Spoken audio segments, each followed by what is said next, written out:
హైదరాబాద్ లో కన్సల్టేషన్ మరియు 3,500 రూపాయల colour Doppler test Avis hospitals లో ఉచితంగా పొందండి. నమస్తే రమగారు.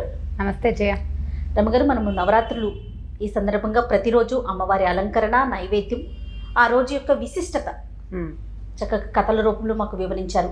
మరి దశమి రోజు పూజా విధానం ఏ విధంగా ఉండాలి? ఈ 9 రోజులు పూజ చేసుకునే వాళ్ళు అంటే దీక్షగా తీసుకునే వాళ్ళు దీక్షా విరమణ 9వ నాటి రాత్రే చేసేస్తారు.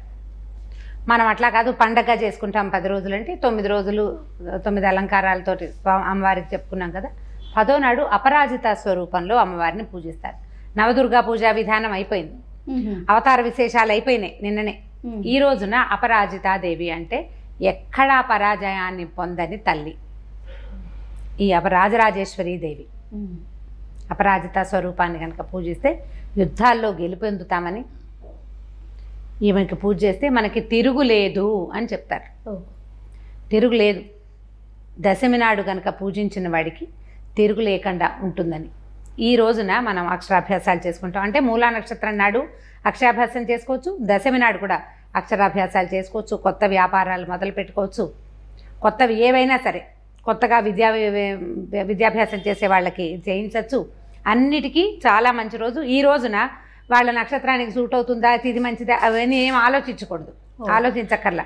అమ్మవారి శ్రవణ నక్షత్రము, దశమి తిథి, ఈ శరన్నవరాత్రుల్లో ఉన్న ఈ 10వ రోజు అత్యంత మహిమాన్వితమైన రోజుల్లో ఇదొకటి. ఏ కొత్త పనైనా ఈ రోజున ప్రారంభం చేసుకోవచ్చు. ఈ రోజున ఏం చేస్తారంటే సెమీ వృక్ష పూజ చేస్తాము. మనకి ఇక్కడ తెలంగాణలో పాలపిట్టను చూస్తామంటారు. పాలపిట్ట సంగతి ఏదో చెప్తారు కానీ మనకి ప్రపంచం అంతా ప్రసిద్ధి లేదు. ప్రపంచ ప్రసిద్ధిగాంచిన విషయం సెమీ వృక్ష పూజ. సెమీ పూజ చేసుకుంటాం కదా. అమ్మవారికి లలితాదేవికి ఈ రోజున చక్కెర పొంగలి అట్లా నైవేద్యం పెట్టుకుంటాం. లలితా సహస్రం చదువుకోవచ్చు, తర్వాత రాజరాజేశ్వరి అష్టకం చదువుకోవచ్చు. అర్గళా స్తోత్రం అని ఒక బ్రహ్మాండమైన స్తోత్రం ఉంది, అది మనకి దుర్గా సప్తశతిలో వస్తుంది. ఆ అర్గళా స్తోత్రాన్ని చదువుకోవచ్చు. అమ్మవారికి చక్కగా యథాశక్తి పువ్వులతోటి వాటితోటి అర్చన చేసి పూజించి, ఎవరైనా సువాసనలు ముత్తైదువులు ఉంటే వారికి కాస్త తాంబూలం ఇచ్చుకుని నైవేద్యాలు పెట్టుకోవడం. చక్కెర పొంగలి ప్రధానంగా చేస్తారు. దాంతోపాటు మనం ఏది చేసుకున్నా సరే నైవేద్యం పెట్టుకోవటం. ఈ రోజుల్లో మన అలవాటున ప్రకారం ఇంకేమైనా మన ఇళ్లలో అలవాటు ఉంటే ఇవన్నీ నివేదన చేసుకోవటం.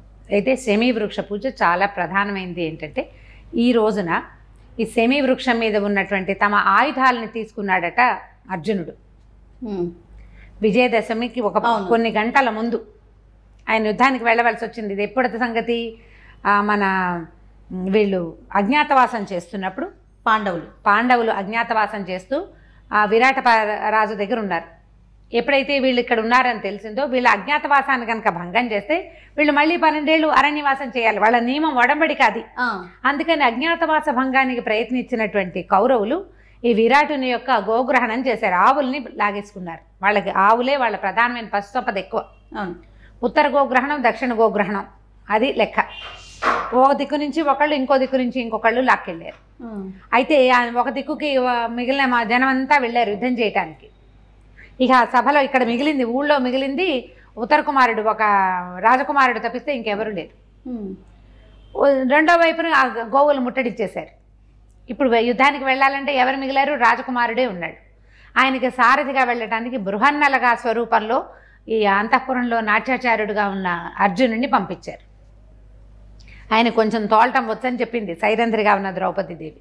ఈయన ఉత్తర కుమారుడిని ఎక్కించుకుని వెళ్ళి, ఉత్తర కుమారుడు భయపడి పారిపోదామనుకున్నాడు. యుద్ధం చేయలేను నేనంటే, కాదు నువ్వు ఆ వృక్షం వైపుకు పోనివ్వమని చెప్పి అక్కడికి వెళ్ళాక తన ఆయుధాలని తెప్పించుకున్నాడు కిందకి. వాళ్ళు వెళ్ళేటప్పుడు ఏం చేశారంటే సెమీ వృక్షానికి నమస్కరించి, మా ఆయుధాలని నీ మీద దాచిపెడుతున్నాము, వాటిని మేము మాకు తప్ప రెండో వాడికి ఆయుధంగా కనపడనివ్వద్దని వృక్షానికి ప్రార్థన చేశారు. చెట్టుని పూజించటం అనేది ఎంత పాత విధానమో చూడండి. అప్పుడు దాచిపెట్టారు. దాచిపెట్టిన ఆయుధాలని తీసుకున్నాడు. తన ఆయుధాన్ని స్వీకరించగానే ఆయనకి స్వస్వరూపం వచ్చేసింది. ఆయన బృహన్నలా స్వరూపంలో ఉన్నాడు, అది పోయి అర్జున స్వరూపంలో ప్రత్యక్షమయ్యాడు. ఆ తర్వాత యుద్ధం చేసి కౌరవులను ఓడించాడు. దాంతో వీళ్ళ తాలూకు ఈ అజ్ఞాతవాసం పూర్తయిపోయింది. అందులో మధ్యలో అధిక మాసాలు అవి వచ్చి కొలత కరెక్ట్గా లెక్క సరిపోయిందనమాట. అప్పటి నుంచి సెమీ వృక్ష పూజ చేస్తున్నామని ఒక విధానంలో చెప్తారు. అయితే దీని ముందు కాలమైన శ్రీరాముడి కాలంలో కూడా ఆయన రాముల వారు అపరాజితాదేవిని పూజించారని, శమీ వృక్ష పూజ చేసిన తర్వాతే యుద్ధానికి బయలుదేరారని ఒక కథనం ఉంది. మనకి శమీ వృక్షానికి చెప్పే శ్లోకంలో కూడా అలాంటి శ్లోకమే చెప్తారు. శమీ శమయతే పాపం శమీ శత్రు వినాశిని అర్జునస్య ధనుర్ధారి రామస్య ప్రియదర్శిని అని.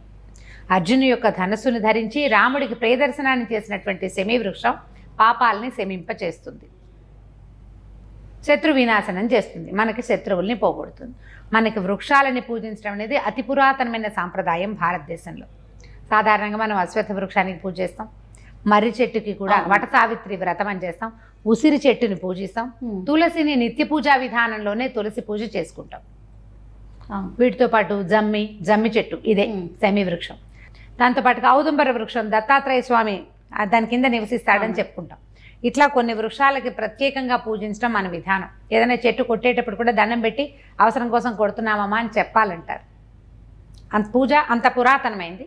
ఈ రోజుల్లో ఈ శమీ వృక్షంలో దేవీ సాన్నిధ్యం ఉంటుంది, మామూలు రోజుల్లో ఉండదు. ప్రత్యేకంగా ఈ 10వ నాడు ఈ శమీ వృక్షంలో అమ్మవారి యొక్క సాన్నిధ్యం ఉంటుంది కాబట్టి ఆ శమీ వృక్షానికి నమస్కరించడం, ఈ శ్లోకాన్ని చెప్పుకోవటం, శమీ వృక్షపు ఆకులని ఎవరికైనా పెద్దవాళ్ళ చేతిలో పెట్టి బంగారంగా సమర్పించి నమస్కారం చేసుకోవటం. ఆకులన్నీ తెంపేయకుండా ఒక ఆకు, ఒక చిన్న కొమ్మ రెమ్మ తెంచి ఇంట్లో పెట్టుకుని పూజ చేసుకోవటం. దేవి సాన్నిధ్యం ఉంటుంది ఈ ఒక్కరోజు. అందుకని ఈ పూజా విధానం చేయిస్తారు. మనం ముందు రోజు ఆయుధ పూజ అంటే ఆయుధాలు ఇప్పుడు లేవు కాబట్టి వాహనాలకు పూజ చేసుకున్నాం కదా, ఈ రోజున వృక్ష పూజ చేస్తామన్నమాట. ఈ పూజ చేసుకుని నమస్కారం చేస్తే దీంతో పాటు ఈ 10 రోజుల దసరా పండగ పద్ధతులు పూర్తయిపోతాయి. శమీ వృక్షానికి నమస్కరించండి. ముందు జమ్మిని గుర్తించండి, అది జమ్మి చెట్టుని గుర్తించాలి. మనం గుర్తుపట్టాలిగా ఆ చెట్టుని. రావి చెట్టు గుర్తుపడతాం, తులసి చెట్టు తెలుసు కదా, మర్రి చెట్టు తెలుసు, ఔదుంబరాన్ని కూడా గుర్తించగలుగుతున్నాం. సంవత్సరానికి ఒకసారి పూజ చేసే చెట్టుని రోడ్డు మీద కారులోనో బస్సులోనో వెళ్ళేటప్పుడు ఇది జమ్మి చెట్టు అని గుర్తించగలమా లేదా అని మిమ్మల్ని మీరు ప్రశ్నించుకోండి. ఆ గుర్తించే ప్రయత్నం చేయండి. అప్పుడు మీరు పూర్తిగా భగవత్ కృపకి పాత్రులయ్యేందుకు అర్హత సంపాదించుకున్నట్టు. తప్పకుండా రమ్మగారు ఆ ప్రయత్నం చేస్తే బాగుంటుంది. మరొకసారి మీ కుటుంబ సభ్యులందరికీ విజయదశమి శుభాకాంక్షలు. అలాగే సుమన్.